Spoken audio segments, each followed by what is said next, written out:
like to thank the wonderful singers for the beautiful songs and to our priest for officiating the beautiful ones. I remember the last time I spoke to my grandmother. Entering the hospital, eager to see her, I knew she looked different. Better than the past few days, but different. Peeking through her door, I waved, "Hello, Mamita." Waving back and signaling to the corner of the room, she asked me to come inside and sit. Of course, I couldn't come too close. She was immunocompromised. Talking across the cold space between us, her voice cracking, barely making it through her mask, we had our final conversation. "How are you, Mita?" "I'm feeling better," she said. "Are you in pain?" "No." "How's the food?" "Good." "Been sleeping well?" She lifted her hand, gesturing, given that half shake that meant so-so. There was silence after that.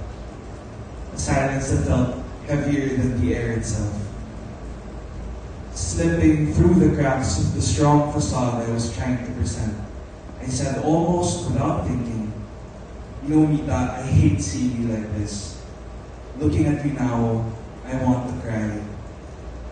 She looked at me for a long second, drew a tear down her face with a finger, and said, "Because I keep looking at our pictures," pointing to the beautiful arrangement of our family photos that Noe had pinned to her wall.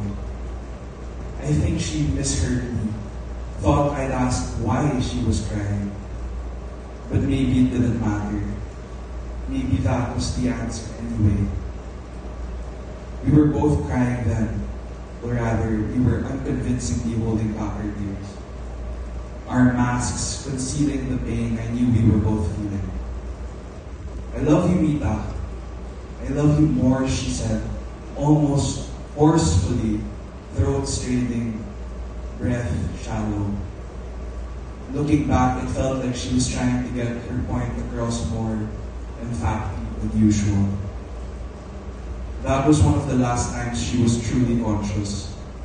The last time her words came out clear, steady, and warm. 2 hours later, I was back in the same room watching her get intubated. Noe and I crying in each other's arms. I knew her shock had outlasted its crescendo. If you don't know me, my name is Santino Hoven. Santi.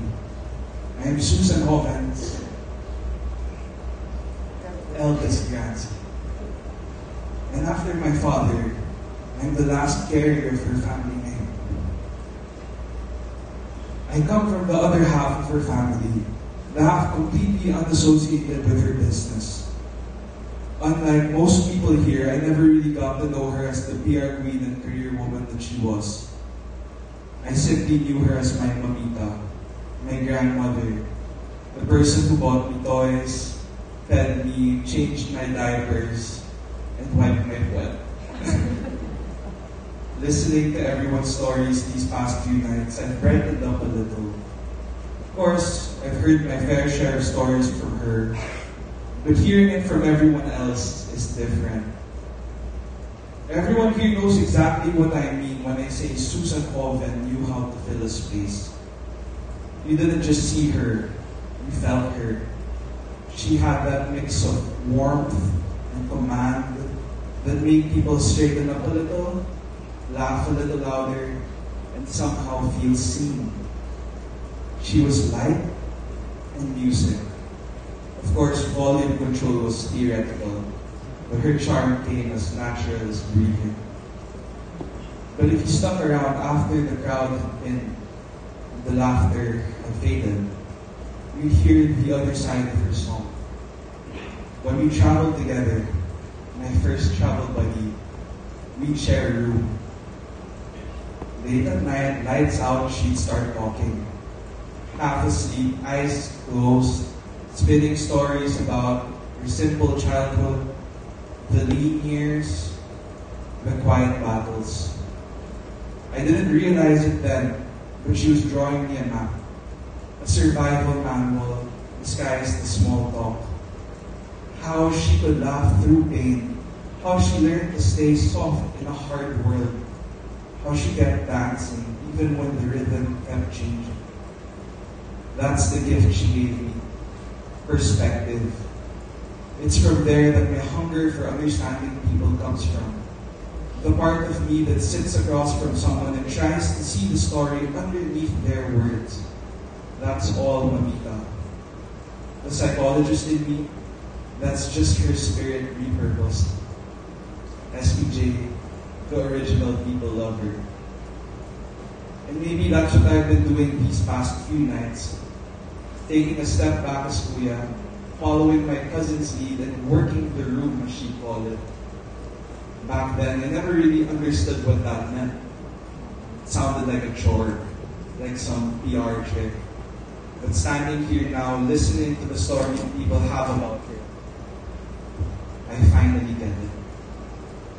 It's all about connecting, making people feel like they belong. That's who she was, and that is who I am. So yes, Mita, I too am part of the family business. Just different sides of the same coin. And so here we are standing in the quiet after her music has stopped. Because life doesn't play fair, not even for the best of us. But I don't want to remember her as someone sick.